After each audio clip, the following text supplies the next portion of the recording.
ಇದೆಲ್ಲ ಯಾಕೆ ಹೇಳ್ತೇನೆ, ನಮ್ಮ ಜೀವನದಲ್ಲಿ ಅಳವಡಿಸಿಕೊಳ್ಳಿಗೆ ತಪಸ್ಸು ಉಪಾಯಗಳು ನಮ್ಮ ಜೀವನದಲ್ಲಿ ಅಳವಡಿಸಿಕೊಳ್ಳುವುದಕ್ಕೋಸ್ಕರ ಹೇಳ್ತಾ ಇದ್ದೇನೆ.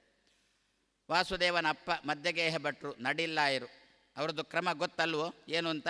ಪ್ರತಿ ದಿವಸ 4 ತೀರ್ಥಗಳಲ್ಲಿ ಸ್ನಾನ ಮಾಡುವುದು.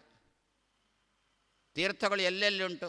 ಒಂದು ಕಾಪುವಿನ ಹತ್ರ ಉಂಟು, ಇವರ ಮನೆಯಲ್ಲಿ ಉಂಟು, ಪಾಜಕದಲ್ಲಿ ಉಂಟು, ಮತ್ತೊಂದೆಲ್ಲಿ ಉಂಟು, ಇನ್ನೆಷ್ಟೋ ದೂರದಲ್ಲಿ ಉಂಟು, ಇನ್ನೆರಡು ತೀರ್ಥಗಳು ಎಲ್ಲಿ ಉಂಟು? ಕುಂಜಾರು ಬೆಟ್ಟದ ಬುಡದಲ್ಲಿ ಉಂಟು, ಇವರದ್ದು ಪಾಜಕದಲ್ಲಿ ಮನೆ. ಪ್ರತಿ ದಿವಸ ಬೆಳಗ್ಗೆದ್ದು 4 ತೀರ್ಥಗಳಲ್ಲಿಯೂ ಕೂಡ ಸ್ನಾನ ಮಾಡುವುದೆನ್ನತಕ್ಕಂಥದ್ದು ಇವರದೊಂದು ತಪಸ್ಸು. ಈ ಭಟ್ರದ್ದು ತಪಸ್ಸು, ಕಾಲ್ನಡಿಗೆಯಲ್ಲಿ ಹೋಗಿ ಸ್ನಾನ ಮಾಡತಕ್ಕಂಥದ್ದು ಭಟ್ರದ್ದು ತಪಸ್ಸು. ವಾಸುದೇವ ಸುಮ್ಮನಿದ್ದ, ಮಾಡಲಿ ಅಪ್ಪ ಸ್ವಲ್ಪ ಸಾಧನೆ ಮಾಡಲಿ, ಸ್ವಲ್ಪ ತಪಸ್ಸು ಮಾಡಲಿ ಅಂತ ಮಗ ವಾಸುದೇವ ಸುಮ್ಮನಿದ್ದ. ಒಂದು ದಿವಸ ದ್ವಾದಶಿ ಸ್ವಲ್ಪನೇ ಇರೋದು, ಸೂರ್ಯೋದಯ 6 ಗಂಟೆಗಾದರೆ 6:10 ಏನೋ ದ್ವಾದಶಿ ತಿಥಿ ಮುಗಿಯುತ್ತೆ. ತಿಥಿ ಮುಗಿಯೋದ್ರೊಳಗೆ ಊಟ ಆಗಬೇಕು.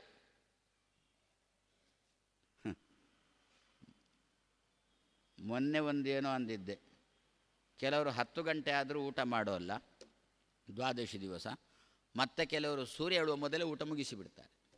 ಎರಡೂ ಅತಿ ಅಂತಂದರು. ಒಂದು ಅತಿವೃಷ್ಟಿ, ಒಂದು ಅನಾವೃಷ್ಟಿ. ಅನಾವೃಷ್ಟಿಯೂ ಅತಿ, ಅತಿವೃಷ್ಟಿಯೂ ಅತಿ ಅಂತ ಎರಡೂ ಕೂಡ್ದು ಅಂತಂದರೆ ಎಷ್ಟು ನಮ್ಮ ಮೇಲೆ ಕರುಣೆ ತೋರಿದ್ದಾರೆ ಅಂತಂದರೆ, ಒಂದು ಸೂರ್ಯೋದಯ ಆಗಿ ಒಂದು 10 ನಿಮಿಷವೇ ದ್ವಾದಶದ ಅದರ ಒಳಗೆ ಊಟ ಮಾಡುವಂಥ ಅಂಥ ಪ್ರಸಂಗ ಬಂತು. ಭಟ್ರು ಏನು ಮಾಡಿದ್ದಾರೆ? ಸ್ನಾನ ಮಾಡಿಕೊಂಡು ಬರ್ತೇನೆ ಅಂತ ಹೊರಟಿದ್ದಾರಲ್ವೋ. ವಾಸುದೇವ ಅಂದ, ಎಲ್ಲಿ ಹೋಗ್ತೀರಾ ಅಂದ. ಸ್ನಾನಕ್ಕೆ ಹೋಗ್ತೇನೆ, 4ರಲ್ಲಿ ಸ್ನಾನಕ್ಕೆ ಹೋಗ್ತೇನೆ ಅಂದ. ನೀನು ಹೋಗಿ ಬರುವಾಗ ದ್ವಾದಶಿ ಮುಗಿಯುತ್ತೆ ಅಂದರು. ತೊಂದರೆ ಇಲ್ಲ ಅಂದರು. ಏಕಾದಶಿ ನಷ್ಟ ಆಗುತ್ತೆ ಅಂದರು. ತೊಂದರೆ ಇಲ್ಲ ಅಂದರು. ನಿನಗೆ ನಷ್ಟ ಅಲ್ಲ, ದೇವರಿಗೆ ನಷ್ಟ ಆಗುತ್ತೆ ಅಂದರು. ನಿನಗೆ ಮೋಕ್ಷ ಕೊಡಬೇಕೋ ಬಿಡಬೇಕು ಅಂತಕ್ಕಂಥ ಸಂಶಯ ಬರುತ್ತಪ್ಪ, ಹಾಗೆ ಮಾಡಬೇಡ ಅಪ್ಪ. ಹೊಟ್ಟೆ ಕರಟಿಕೊಂಡು ದ್ವಾದಶಿಯನ್ನು ಉಲ್ಲಂಘನೆ ಮಾಡಿಕೊಂಡು ನಿನ್ನ ಸಾಧನೆ ಕೂಡುದು. ಏನು ಮಾಡಬೇಕು ಅದಕ್ಕೆ ಅಂದ. ಮನೆ ಎದುರಲ್ಲಿ ಕೊಳ ಉಂಟು, ಮುಳುಗೋ ಅದರಲ್ಲಿ ಇಂದ ಅಪ್ಪನಿಗೆ ಮಗ. ಇಲ್ಲೇ ಕೊಳ ಉಂಟಲ್ಲ, ಅದರಲ್ಲೇ ಮುಳುಗೋ ಅಂದ. ಅಪ್ಪ ಅಂದ, 4 ತೀರ್ಥದಲ್ಲಿ ಸ್ನಾನ ಮಾಡಿದ ಪುಣ್ಯ ಬರುತ್ತೋ ಅಂದ. ಮಗ ಅಂದ, ಬರುತ್ತೆ ಅಂದ. ನಾನು ನಂಬೋದು ಹೇಗೆ ಅಂದ. ವಾಸುದೇವ ಉಪಾಯ ಮಾಡಿದ, ಒಂದು ಯೋಗ ಮಾಡಿದ, ಒಂದು ಉಪಾಯ ಮಾಡಿದ. ಅಪ್ಪ ಏನು? ನಾನೊಂದು ಬಿದಿರಿನ ಕೋಲನ್ನು ನೆಡ್ತೇನೆ, ಅದು ಚಿಗುರಿತು, ಸನ್ನಿಧಾನ ಉಂಟು ಅಂತ ಅರ್ಥ. ಚಿಗುರಲಿಲ್ಲ, ಎಲ್ಲಿ ಬೇಕಾದರೂ ಹೋಗು ಅಂದ. ನೆಟ್ಟ, ಚಿಗುರಿತು, ಅಪ್ಪ ಮುಳುಗಿದ. ಹಾಗಾದರೆ ಅಪ್ಪನಿಂದ ಸಾಧನಾನುಷ್ಠಾನ ಮಾಡತಕ್ಕಂಥ ಕ್ರಮ, ಅಪ್ಪನಿಂದ ಭಗವಂತನ ಬಗ್ಗೆ ಚಿಂತನೆಯನ್ನು ತರಿಸಿಕೊಡತಕ್ಕಂಥ ಕ್ರಮಕ್ಕೆ ವಾಸು ಮಾಡಿದ ಉಪಾಯ. ಇದನ್ನು ಏನು ಅಂತ ಕರೆದ್ರು? ಯೋಗ ಅಂತ ಕರೆದ್ರು. ತಂದೆ ತಾಯಿಗಳನ್ನು ಸಾಕತಕ್ಕಂಥ ಜವಾಬ್ದಾರಿ ಮಕ್ಕಳಿಗೆ ಇರುವಾಗ ಒಳ್ಳೆಯ ಉಪಾಯದಿಂದ, ನಾಜೂಕಿನಿಂದ ತಂದೆ ತಾಯಿಗಳನ್ನು ಸಾಕಬೇಕು. ತಂದೆ ತಾಯಿಗಳಿಗೆ ತೊಂದರೆ ಆಗದ ರೀತಿಯಲ್ಲಿ ತಂದೆ ತಾಯಿಗಳು ಭಗವಂತನ ಬಗ್ಗೆ ಸಾಧನೆ ಮಾಡಲಿಕ್ಕೆ ಅನುಕೂಲ ಮಾಡಿಕೊಡಬೇಕು. ಮಕ್ಕಳ ಕರ್ತವ್ಯ ಹೇಗೆ ಮಾಡಬೇಕು? ವಾಸುದೇವನ ಈ ಉಪಾಯವನ್ನು ಚಿಂತನೆ ಮಾಡಬೇಕು. ಇದನ್ನು ಚಿಂತನೆ ನೋಡಿ ನಮಗೆ ತಲೆಗೆ ಹೊಳೆಯುತ್ತೆ. ಏನು ಅಂತ? ಅಪ್ಪನಿಂದಾಗಿ ಭಗವಂತನ ಬಗ್ಗೆ ಯಾವ ರೀತಿ, ಅಪ್ಪನಿಗೆ ದೇಹಕ್ಕೆ ಸ್ವಲ್ಪವೂ ತೊಂದರೆ ಆಗಬಾರದು.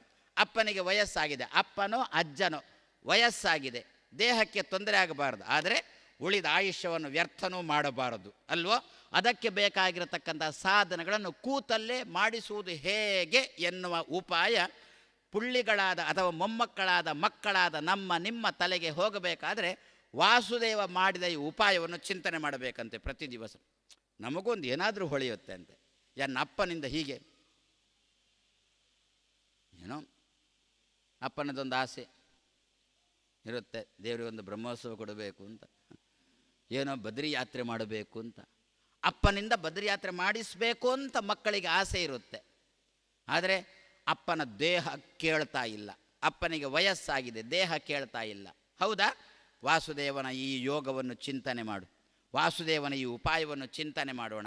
ಸುಲಭದಲ್ಲಿ ಅಪ್ಪನಿಂದ ಬದ್ರಿ ಯಾತ್ರೆಯೋ ಕಾಶಿ ಯಾತ್ರೆಯೋ ಮಾಡಿಸಿ ಅಪ್ಪನನ್ನು ಪುನಃ ಸ್ವಸ್ಥಾನದಲ್ಲಿಡುವ ತಾಕತ್ತು ಮಕ್ಕಳಿಗೆ ಬರುತ್ತೆ ಅಂತಾರೆ. ಬೇಕಲ್ವೋ? ನಿಮ್ಮ ಕರ್ತವ್ಯ ಅಲ್ವೋ? ಅಪ್ಪಂದಿರಿಗೆ ಇಂಥದ್ದನ್ನು ಮಾಡಿಸು. ಹೇಗೆ ನಾವು ಚಿಕ್ಕವರಿರುವಾಗ ನಮ್ಮಿಂದ ಅಪ್ಪಂದಿರು ಮಾಡಿಸಿದ್ರೋ, ನಾವು ದೊಡ್ಡವರಾದ ಮೇಲೆ ಚಿಕ್ಕಂದಿರಾದ ಅಪ್ಪಂದಿರಿಂದ ಮಾಡಿಸೋದು ನಮ್ಮ ಕರ್ತವ್ಯ ಅಲ್ವೋ? ವಯಸ್ಸಾದ್ಮೇಲೆ ಎಲ್ಲರೂ ಚಿಕ್ಕವರೇ, 80 ದಾಟಿತು ಅಂತಂದರೆ ಎಲ್ಲರೂ ಚಿಕ್ಕವರೇ. ಅಂಥ ಚಿಕ್ಕವರಾದ ಅಪ್ಪನಿಂದ ಮಾಡಿಸುವ ತಾಕತ್ತು ಬರುತ್ತೆ. ಅದಕ್ಕೆ ಬೇಕಾದ ಉಪಾಯ ನಿಮ್ಮ ತಲೆಗೂ ಬರುತ್ತೆ ಅಂತಾರೆ.